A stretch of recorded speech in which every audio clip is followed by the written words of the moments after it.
Hello, everybody. Welcome to the Bookworms on Call podcast. I am one of your hosts, Evan Rodriguez, joined by my lovely other host. Hello, everyone. I'm Danielle Mamaril. Today we've got an episode. Sorry, we're both running on we're not even running on fumes. We're running on dust. So true. If Danielle wants to discuss why they're so tired, they may. But I will say, I fucked up my ankles really bad at work yesterday. Oh, dear. So I've just been in bed in pain all day, and I've just got no energy. It's been a pretty rough day. I have little to no excuse. I decided to get absolutely wasted last night on 2 drinks. That's how much it takes me to get wasted nowadays, folks. 2 drinks. Whoa. So I had 2 vodka lemonades, and I got wasted.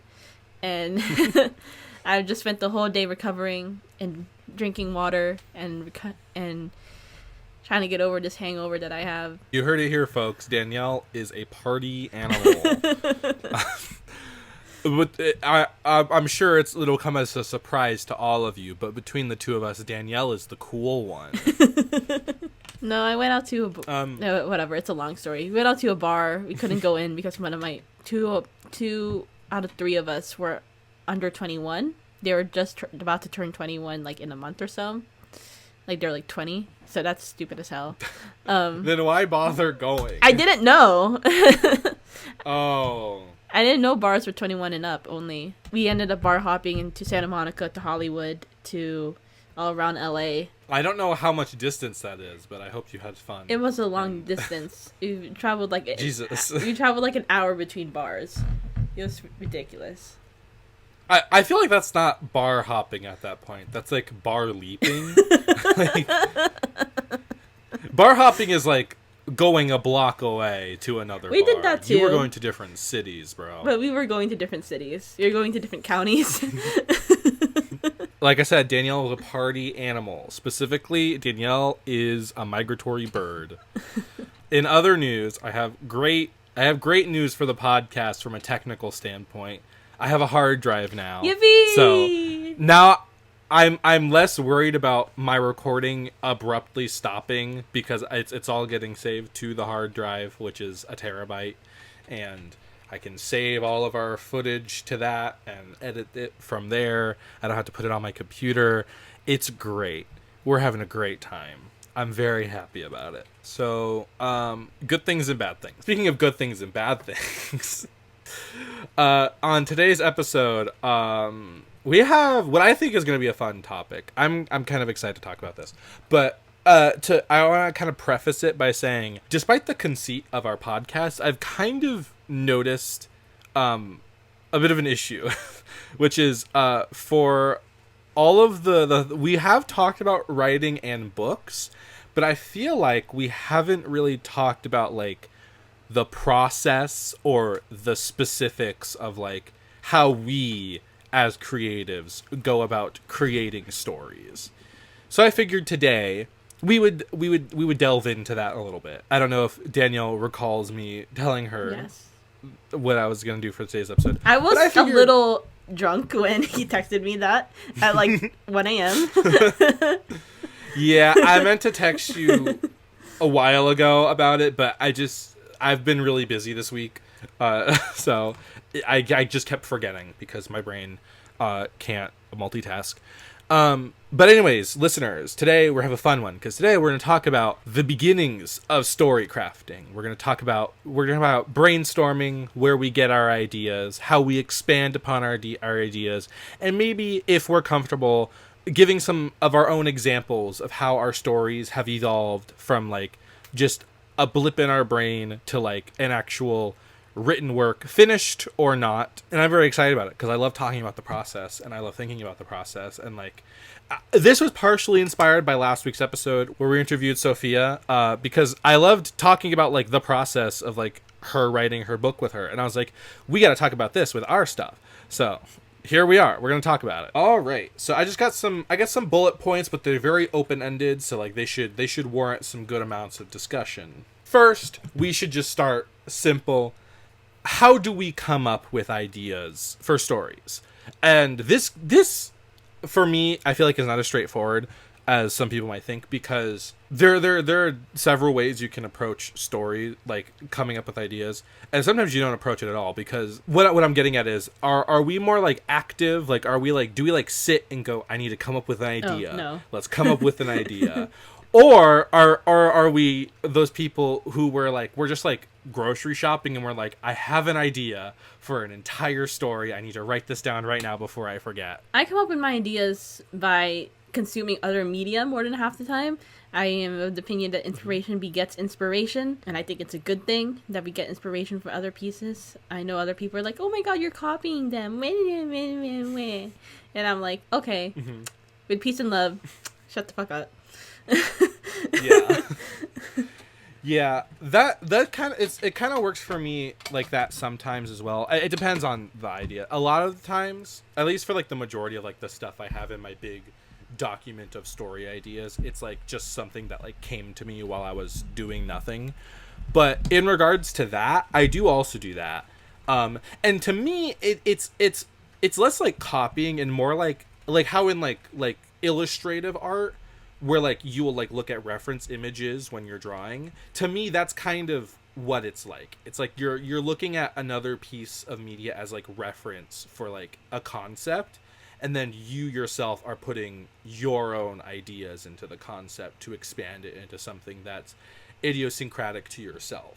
How I like to like dumb that down is basically like, I'll take some like a piece of media I like, and then I'll basically go, how would I have done this if like someone approached me with the idea and was like, hey, do something with this? And then it's my job to basically come up with a concept based on that initial idea. And I think I think it's fun. It's already like an idea that you're interested in and like care about, and then it's like, it's fun to like dig into your brain and go, so what should I do with this idea?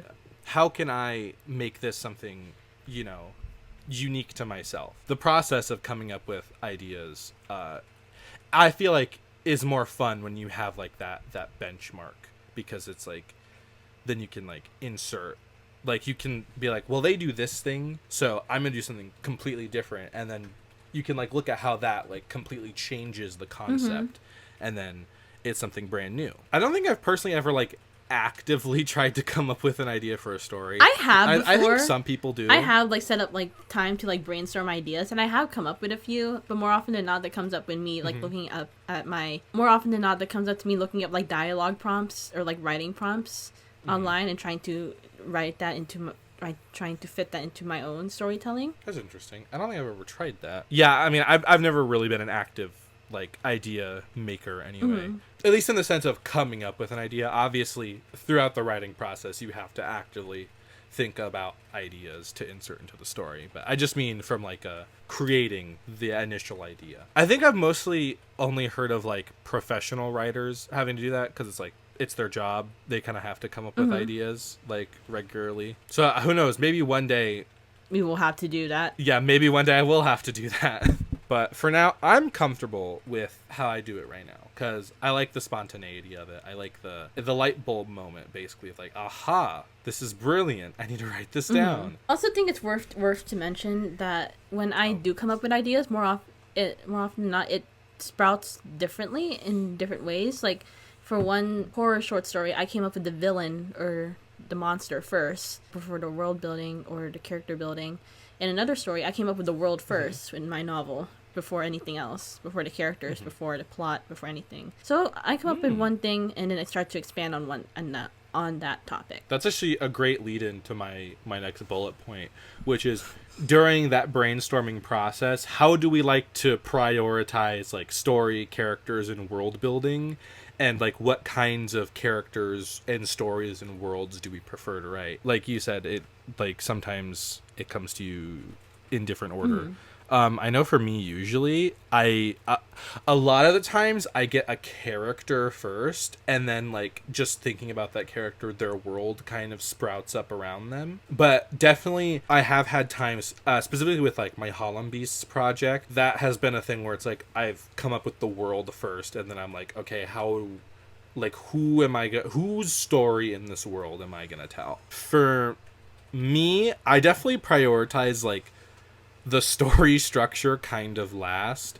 I'm kind of trying to figure out how the world and the characters work first before I'm like, okay, now I got to put these characters through an arc. I do that too. You know? Oftentimes plot and the outline oftentimes comes last to me because I'm too busy trying to brainstorm all of these things and trying to the outline is when everything starts to look more polished and look more put together.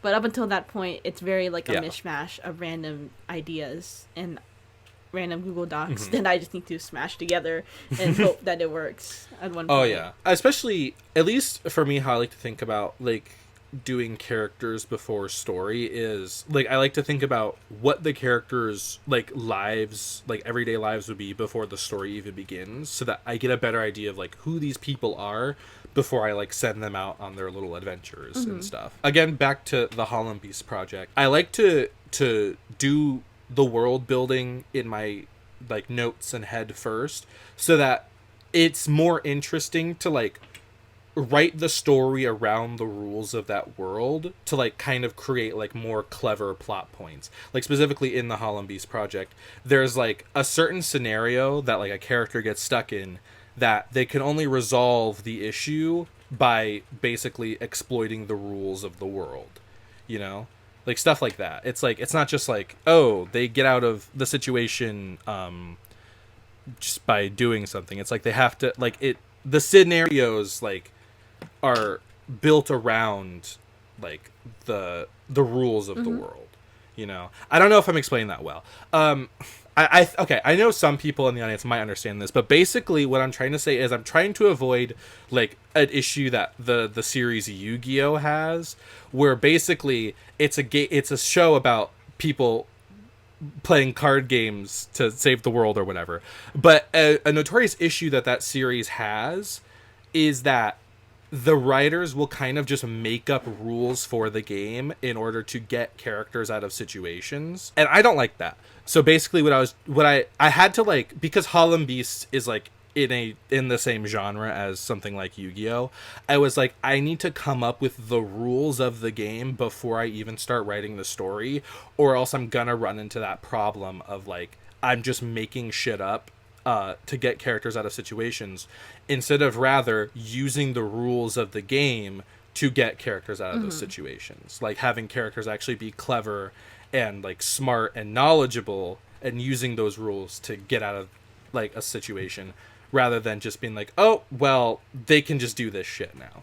You know? That's why like story is like not my initial priority, because it's like figuring out those characters and those rules is like very important for me, because to me it makes the act of creation more fun.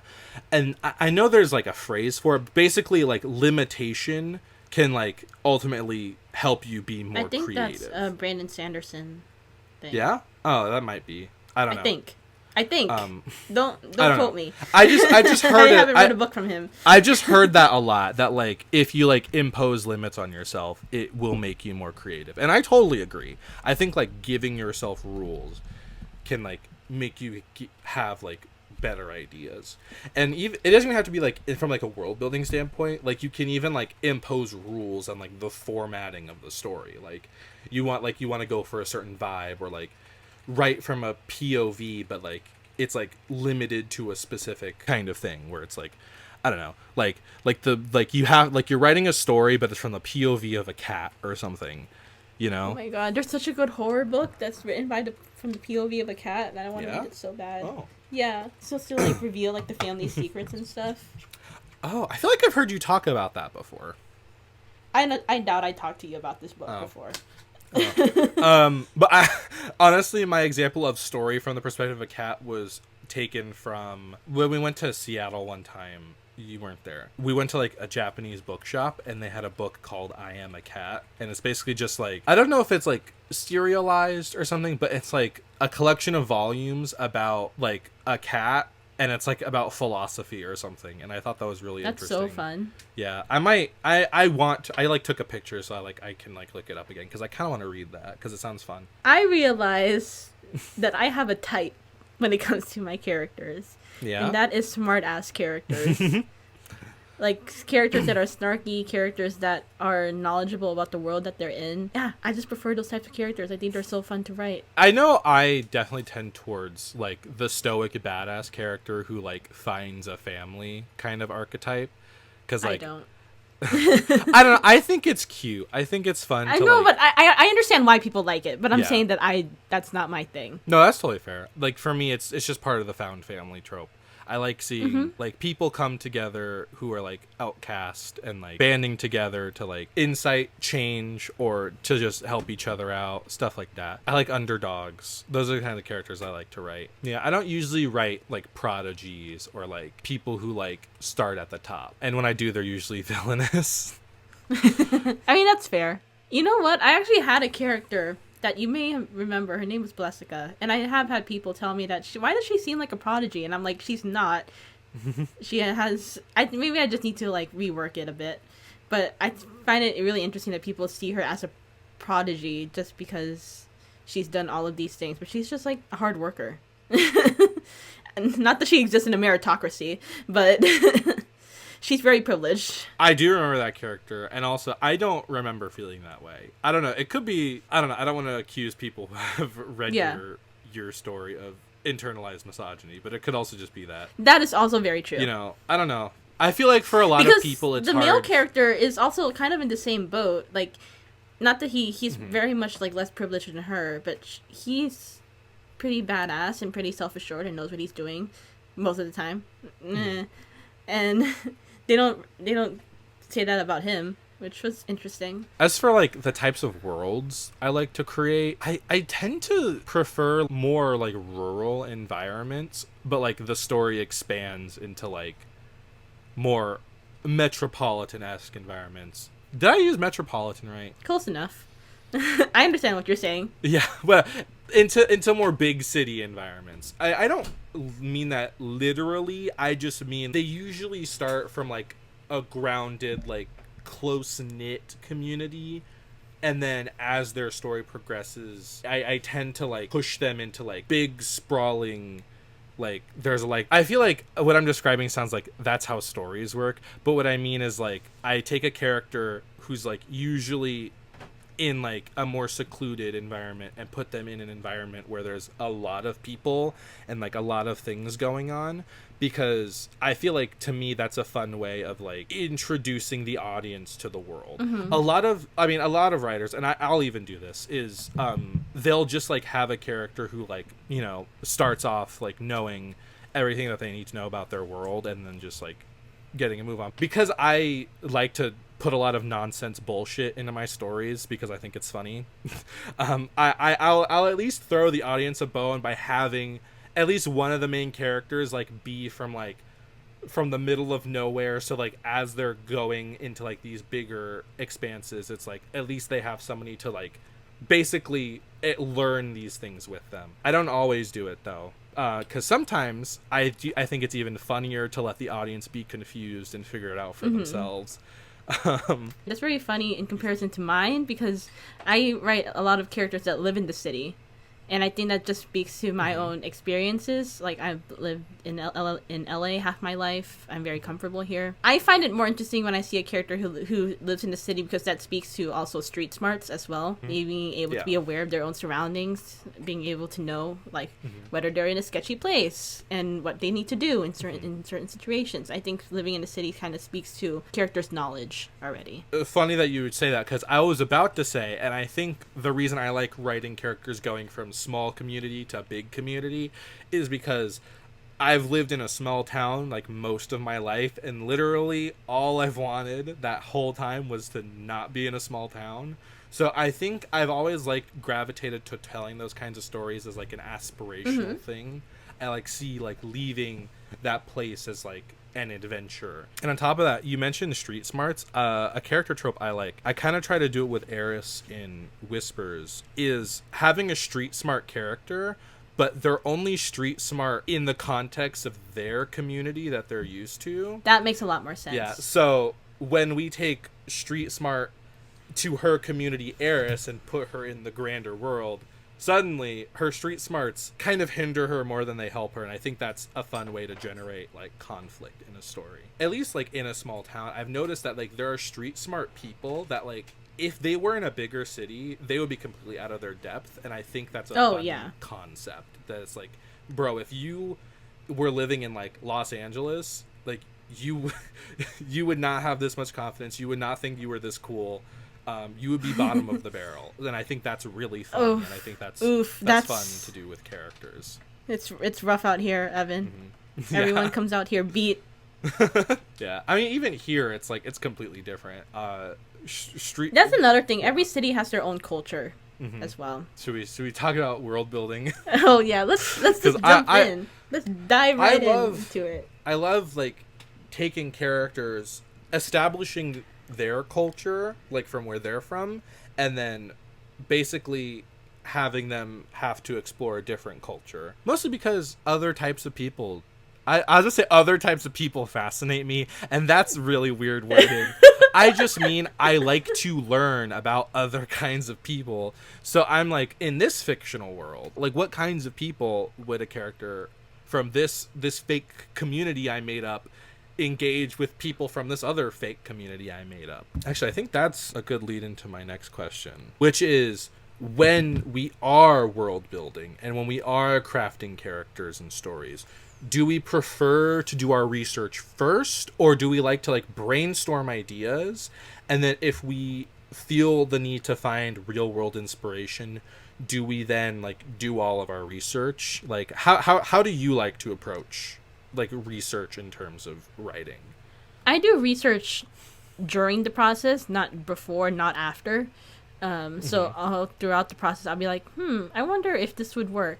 Because when I was thinking of one of my characters being a lace maker, I don't know fucking shit about lace making. What the hell? Yeah. That I didn't come up with that until I realized that she was going to be a lace maker. And then I was like, okay, now I need to look up how to make lace. The reason why I came up with that, folks, is because I'm a crochet artist, so it made sense to me. But I've never made lace before. I don't crochet lace. She does. She's better than me. Isn't there a saying about how like authors' characters are just idealized versions of themselves or something? Yeah, that's a truism. For me, it depends on like what I'm trying to do with the story. Again, like you, I usually do the research during. But sometimes I'll like come up with an idea, and then during my research, I'll find like a real world example that closely resembles an idea I'm not even doing research for. And I'm like, oh, great, I can use this as more inspiration for that concept.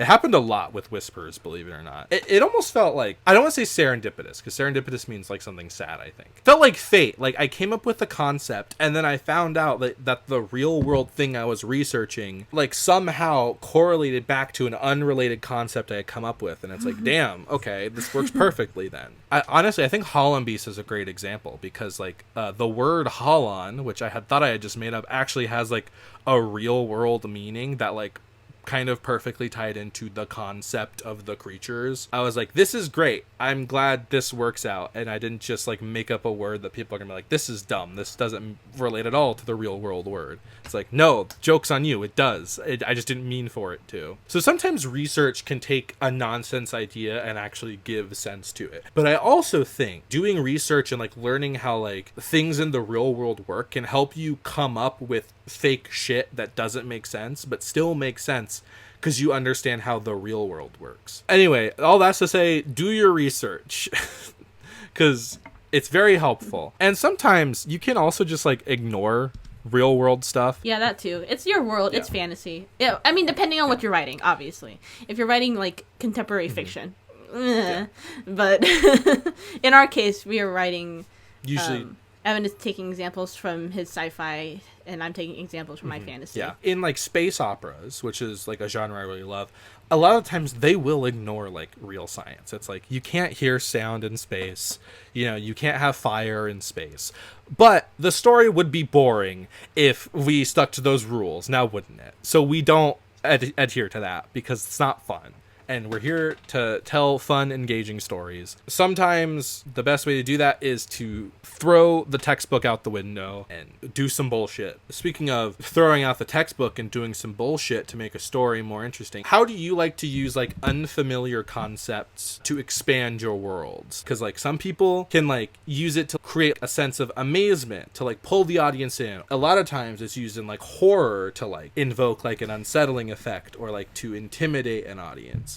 How do you like to explore unfamiliarity in your stories, if you do at all? I definitely use it more so in the sense of creating horror. I find that a lot more natural and easier for me because you're scared of the unknown. For an example, I was thinking of writing a horror short story about like spider people, because people are afraid of spiders, and I was thinking of the spiders coming out of the people's mouth. Like the legs coming out. Oh my god, it's disgusting. Body horror. I don't even know how to describe it because without spoiling the description. But in other words, their body turns inside out and then they can become a spider from their mouth. Interesting. The idea of how they turn into spider people, I have not figured it out yet. I don't know if I'm going to, because I think that's part of the fun of being a horror writer. You can just like do whatever you want. It could be supernatural. It could be, I think I'm going to make it more scientific-y as much as it can be. Also, I like to turn it on its head, and I love the idea of being watched as well in horror. Maybe that's because my Catholic upbringing. The idea of someone always watching you, always knowing, and especially the idea of being able to sin without knowing it. That was something that was really, really interesting to me. And I really wanted to explore the idea that you could sin without knowing it. I don't know if that's a thing in Catholic teaching, but I know it's a thing in Lutheran teaching. If it's not official Lutheran teaching, then it's just my school that taught me that. I know for me, I'm kind of in the opposite boat. I like to use unfamiliar things to like draw the audience in, to like be like, ooh, this world is so fantastical and so unfamiliar. I must learn more. And whenever I try to create like an intimidating or like horrific character, I tend to like fall back on like more familiar things. I keep going back to Whispers. In Whispers, I have, a scary mob boss character who's a giant spider. People are scared of spiders. This character, I need him to be scary and intimidating, so I make him a big spider. But then like in Whispers, I also have big aliens who are like floating orbs connected by rods, and it's like they like tumble around on their faces that are formed by the orb and rod construction. You're not meant to like find that like weird or scary. It's meant to like kind of like I kind of want to like have like a dazzling effect, like, whoa, this world is full of so many weird things. Or when I'm like designing monsters for the game Avery and I are working on, a lot of the monsters, they just look like people, but like something is off about them. It's like that familiarity of like a person, but then it's like that uncanny valley, like there's something weird going on here. And I encourage the audience to like really like if like they are also like story crafters in their own rights, I encourage them to like really think about how they like to play with using unfamiliarity in their stories and like what kinds of things they like to do with it, because it can be fun to like play around with using unfamiliarity to try to like establish like a comfort zone rather than like a barrier, because like usually that's how we do it. That's interesting. Yeah, I'm not trying to say if you use unfamiliarity in a certain way, you're boring and lame. It's like, no, it's like unfamiliarity is like such like a common experience that it's like it's fun to like play around with like our biases towards the unfamiliar and like kind of evaluate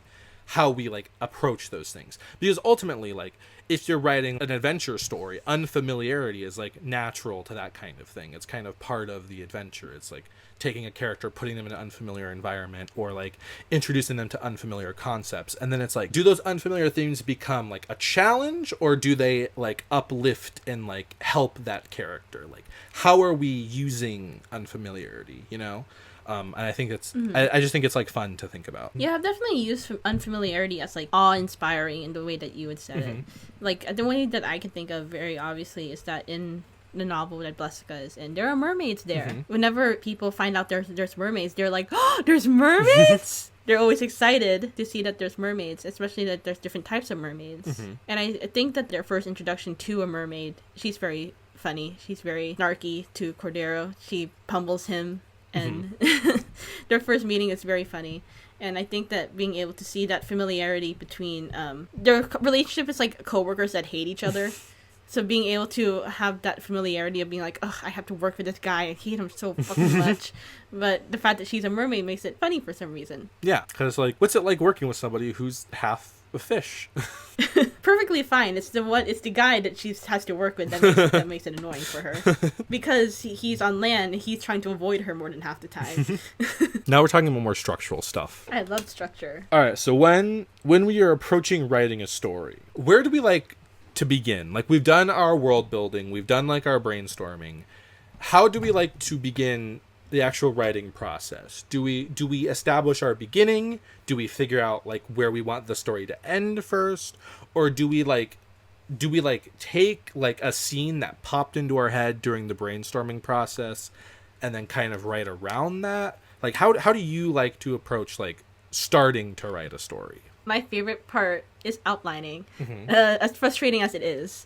At this point, I've come up with ideas, like certain scenes that I want in the book. So it's a matter of me writing it on sticky notes and putting it on a wall, and then trying to put it in order, and then trying to figure out the gaps in between. Yeah, I do that too, because like when I come up with an idea I really like, I get really invested in it, and I just like keep thinking like of like scenes of like character interactions and like like action moments, and it's like, all right, I gotta like write all my ideas out, and then the hard part is I need to put these in a sequence where it makes sense and like it furthers like the actual story. And I know when I was outlining book 2 of Whispers, I had a really hard time with that, and ultimately it's gonna need a huge overhaul because it became a convoluted ass mess.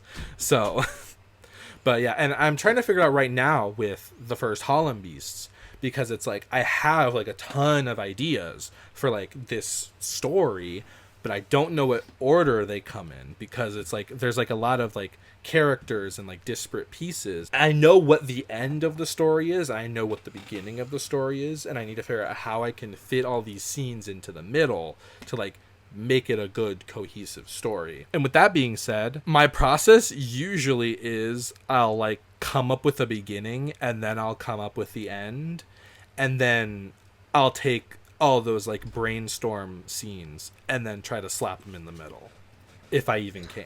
And I'm usually pretty stubborn about it. Like if I come up with a scene that I like, it's really hard for me to like drop a scene and like get rid of it if it doesn't work. Like I'll do whatever I can to make sure it works. I do the same. I wouldn't say I'm very brutal when it comes to cutting my darlings, though. I'm like, if this scene doesn't serve me, then it's out. It's done. It's going in my recycling bin of a Google Doc. It's just full of scenes that I would love to have in the book, but just don't fit, unfortunately. I have like a very active brain, and like if I let my brain run too long, I'll keep coming up with scenes that like it's unreasonable to put this many in the story. What I tend to do is I'll just replay the same. I'll force myself to replay the same scenarios in my head over and over again, and oftentimes that's actually a good exercise, because it can actually kind of like take a scene from like an unpolished, found on the side of the road like rock, and then like going over the scene over and over, my get kind of like polishes it out, actually help me like figure out where it needs to fit in the story. But it can be hard, because like I want to be like, oh, but what if this, and I have to like tell my brain, no, don't think of a new scene. We need to focus on what we have right now, because if you keep thinking of scenes, the story's gonna be too long to ever reasonably actually put to paper. Especially if I'm gonna be doing comics. Jesus Christ! If I keep coming up with things, not only have to write that, I then have to draw it too. And it's like I need to like focus on what I already have. If I keep coming up with things, it's just gonna make it worse. It's gonna make the workload worse. And if there's anything that's already bad enough about writing, it's the workload. It's large enough, regardless of if it's visual or like written or anything, or if it's like a game. It's like your workload is hard enough with just crafting the story. I need to like tell my brain to shut up sometimes, and it's hard. because my brain loves to yap, as the kids say. We're just a bunch of yap. I mean, we have a podcast. We have to be certified yappers. Yeah, we're the yapping yappers. That's what the podcast should have been called, the yapping yappers. That's gonna be taken already. Damn. Yeah, probably. I know right now with Hall and Beasts, a huge issue I'm having is trying to figure out how to introduce a specific character to the story. And the thing is, a normal person would go, well, just cut the character. But the problem is the character is integral to the end of the story. Like, the end of the story cannot happen without this character.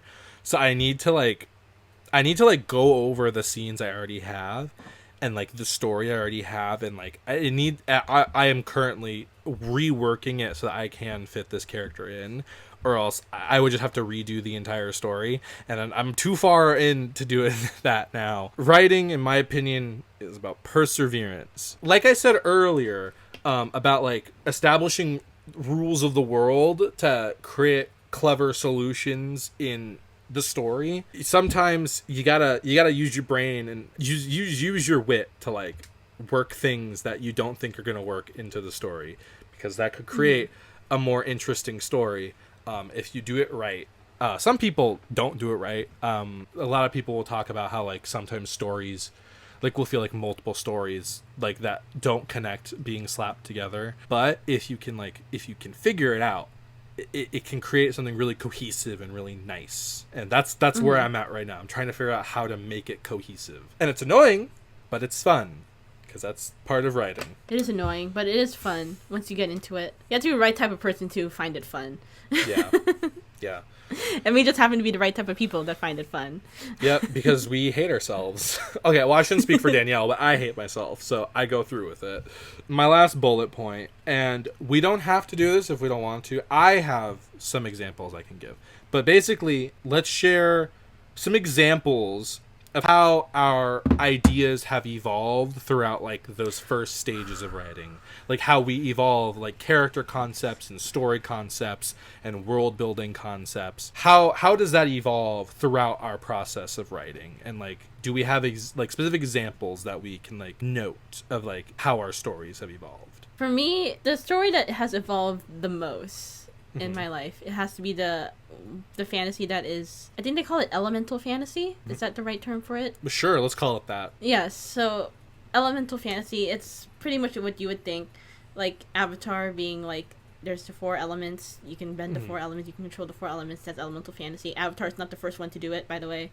But, yeah. But that fantasy has changed the most, because that's the one that I've been writing since I was like 12 or something. So of course it has gone through a lot of change. Yeah, it started off as a dystopia, because I loved dystopia back in the day. I still do. I feel like you can still see the dystopian type of things into my writing, like the political critique in my writing. I still have that in my writing today. And then it changed into a fantasy, which was the first ever novel that I wrote at 15, 16. And I wrote that about, funnily enough, about one of the main characters now, Cordero. The main character wasn't Cordero, it was his sister, Mahalia. Who takes on a much lesser role in the books now. But I find it incredibly interesting when I tell people that. They're like, really? Mahalia? Really her? And I'm like, yeah, she used to have powers of her own. And I scrapped that idea because I looked at the powers and I was like, you know what? This power kind of sucks. Ass. No, it doesn't suck ass, but the way that I was doing it, especially as a 15, 16-year-old, it wasn't polished enough, and I think it could have been better. Maybe I'll come back to that type of magical powers now. The magical power was that it was too high concept, I think, for me at the time. Now it has evolved into elemental fantasy with anti-imperialist themes. The anti-imperialist themes, I feel like I've always had political critique in my writing, even as I was like 12. Because I grew up on dystopia. Now it's a bit more polished. I know the names of my political views now. I have read books on my political views. And I know how to implement that into my writing now. Instead of just fragrantly being like, evil government is bad. And it's like, okay, but why is it bad? Yeah. And what are the pillars that made it to where it is now? And should we fix it? or should we tear it up from the bottom and have these conversations in writing? I find it really fascinating. So the themes of that novel had changed drastically, as well as the genre as well. My example is for Holland Beast. I would use Whispers, but I feel like the changes I did to Whispers have been more subtle. I feel like Holland Beast, I can do a better demonstration of how that story has evolved. But it's evolved less in themes and more just in how the world works. I just think it's fun to think about it because I was trying to figure out the other week, like, where did this idea even come from? Because, like, I started, like, really working on it, I think in either 2021 or 2022. I had thought that, like, that was where the idea, like, came from. But then I went into, like, my Google Docs and I found, like, I had actually had the idea since, like, high school. But back then, instead of being, like, this, like, post-apocalyptic, like, survival story, it was more of, like, a story about, like, political intrigue, surprisingly enough. In high school, the world... First of all, that was, like, back when, like, I was like MCU poisoned, and I was like, all my stories have to be connected. All the worlds have to, like, take place in the same continuity. So that version of Holland Beast was more connected with my other stories, and in a way, Holland Beast is still kind of connected, but, like, the main story is not in the same continuity as my other books. So I'm not gonna talk about that aspect. It was, like, set in the same universe as, like, in the Whisperverse, as we've coined it, and it was more about like different countries, like, competing for something. The story was very bare bones at the time, and the Holland Beasts themselves were more like personifications of, like, a person's soul or something. Like, they were more individualized. They weren't like living creatures that exist as species that exist in the world. It was that very bare bones concept. Like, people thought monsters as representatives of countries. What's funny is, as I mentioned earlier, like Yu-Gi-Oh, actually how Holland Beast became what it is because of an elaborate fan fiction that never came to be.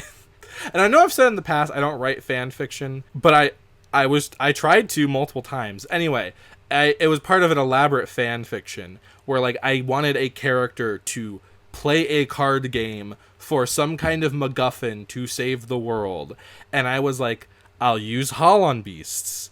And so it was in that I came up with the rules for the game, and those rules were completely separate from the original concept. I just stole the name from that concept, expanded it into something else, and then, after I had come up with the rules of the game, I started thinking about it more and more. Or at least I was thinking about it at the time, and then I happened to watch a Lindsay Ellis video about Mad Max Fury Road, and I was like, I like the idea of post-apocalyptic desert world where everyone's riding in, like, weird tricked out cars. And then I got this image in my brain of people fighting monsters during a car chase. And then that's kind of like how that story got to where it is now. It's just a bunch of weird things just lining up in a specific way to get to where it is now. It went from a bare bones, kind of boring concept to, like, this weird post-apocalyptic Pokemon Yu-Gi-Oh thing. So it's definitely changed a lot. I don't know what my mindset was when I first came up with the idea back in high school. I think I was just like, what if we had holograms that we fought like Pokemon? Isn't that fun, guys? And that was that on that. So I like thinking about how that concept evolved. All that's to say is, to the audience, don't be afraid to like if you like an idea but you don't like what you're doing with the idea, don't be afraid to do something different with it. Don't be afraid to, like, rip it in half and only keep the half you like. Like, you don't have to, like, abandon an idea if you don't like some of it, you know? It's like you can expand it into something, like, different, like, because that's part of the writing process, is, like, allowing your ideas to evolve into something. You know, don't be stubborn about trying to preserve it. Stories aren't pure. They're not like a little baby. You don't have to preserve the story. Rip that baby apart and stitch its pieces onto a dog. I don't know what I'm saying. I guess a better example is, like, your story started as a baby, and then as it grew up, it kind of became something more complex, you know? That's a good thing. This is also parenting advice. Your kids are not you. Let them be their own people. We're switching target audiences. We are no longer catering to writers and storytellers. We are now catering to parents. Mm-hmm. Yes. Just let your kids be themselves. And by kids, I mean your stories. And by themselves, I mean they don't have to adhere to, like, you can, like I said earlier, sometimes giving yourself limitations like helps you be more creative, but you can also change what your limitations are. Like, you can change, like, you can do like a hard genre shift but keep a concept that could be like a fun, like, that could like expand your concept into something like that you never thought it could have ever been. It's like having a story that like you started writing as a fantasy and then like you hard shift to like sci-fi or contemporary, and then maybe like that's like what your story needed to like become something special and something that you feel is worth writing, is what I'm getting at with this aspect of the discussion. It's like, it can be good to like shake up your story, or like kind of rip something from an idea you have, put it into something else, and then maybe that will evolve it into like something completely new. Don't be afraid to try new things. Yes. All in all, that's the name of this episode. This episode, don't be afraid to try new things. I'm sure I can edit this down into something that makes any sense. I feel like when we have more vague discussions like these, I just ramble and say nonsense for like 10 minutes at a time. But I like talking about writing. You know, can we just gush about how fun it is to talk about writing? Writing is so much fun. Are you kidding me? It's so fun. I've been having such a good time like digging into like this story and like starting to work on it, you know? Like, it's so fun to be creative and talk about being creative with other creative people. You in the audience, if you're a creative person, talk to the creative people in your life. Actually, they don't have to be creative. Just talk to people about your creative things. Because talking about your creative ideas can actually be beneficial. Because, like, if you talk about your ideas with people, it could help. Even if the other person doesn't, like, critique your concepts, just saying it out loud can, like, probably help you like figure out like issues that you haven't been able to figure out, you know? Like, I feel like that's like another important aspect of like the writing process, is like talking about it. Like, because I know like a lot of people will say like when you're like proofreading your work, to read it out loud to make sure it sounds natural. It's also good to just like talk about your ideas out loud to like make sure it's even something that like makes sense or like is an engaging concept. Because like if you talk about it out loud, it can help figure out what am I missing here, and like talking about it with somebody can probably help you figure that out. Talk about your ideas, talk about your creative endeavors, because it's fun and beneficial as a writer. And I think, I don't know, unless Danielle, you have something you want to say before we wrap up. No, I feel like you hard carried this discussion. Wow, thank you. Then, with all that said, go write, my little bookworms. You know, if you've been like sitting on an idea and you want to start something, go start something. Because the worst thing that can happen is you realize you don't like the idea at all, and you move on to something else. And then you try something new. Yeah, and then you try something new. Hopefully you will like that one better. There we go. Thank you, Danielle. She turned my very pessimistic advice into something very optimistic. Yes. Don't be afraid to start the thing. Go start the thing. If you don't start the thing, I'm going to throw a book at you. I expect in the reviews of this episode, you all to tell us about all your little things that you just started. Unless it's a fire. If you started a fire, call 911. We are not responsible. Yeah, we're not responsible for that. Call 911 or your country's equivalent. Anyways, folks, this has been the Bookworms on Call podcast. We've done 9 of these. I still don't know the fucking outro. Well, Danielle doesn't even know.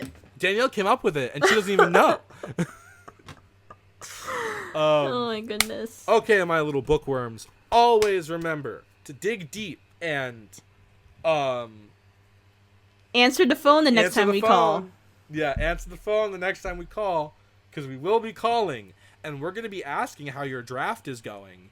And if it's not going at all, we're going to throw books at you. Right, Danielle? Yes, indeed. Exactly. So, chop chop. Good night, everybody. Night, folks. Yippee! Like I said, I feel like you hard carry.